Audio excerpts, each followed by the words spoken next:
Number two, I don't have a job. I don't have anything to fall back on. And what this girl is talking about right here, what this girl went through right here, is exactly why women have the maher, the dowry price that we have nowadays. And men get so angry, they get so upset when a woman talks about 10K, 20K, 30K, 50K maher. When the reality is that a man can up and drop you in any moment. She literally said that this man was providing for her. She moved into his apartment. He gave her permission to quit her job, and then out of the blue randomly just broke up with her. And you can sit here and say, oh, Muslim men aren't like that, we're not like that. Yes, you are. Yes, you are, because I've seen it happen.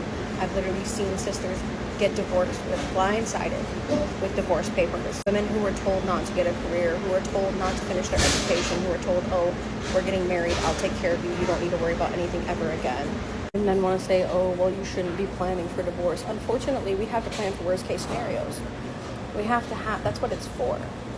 Just in case something happens to our husband, just in case something happens in our marriage, that's what that money is for. That is our safety net. And you say, oh, well, this sister, she only asked for a Quran. There was like a famous social media wedding that happened recently, like a sister on here that makes content, and she only asked for a Quran for her maher.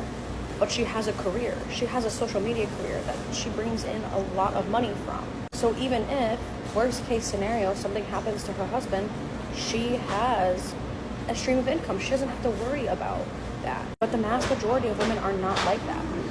So if you are going to, speaking to the sisters, if you are going to let a man into your life, let him have access to you, dedicate your life to building his family for him, building his future for him, building his household for him, do not be afraid to ask for the amount of money that you would feel safe having if something happened in your marriage or something happened. And brothers, you need to stop getting mad about women asking for a safety net. Because no, it's not always divorce. Sometimes it's a car accident, sometimes it's cancer, sometimes it's deportation, right?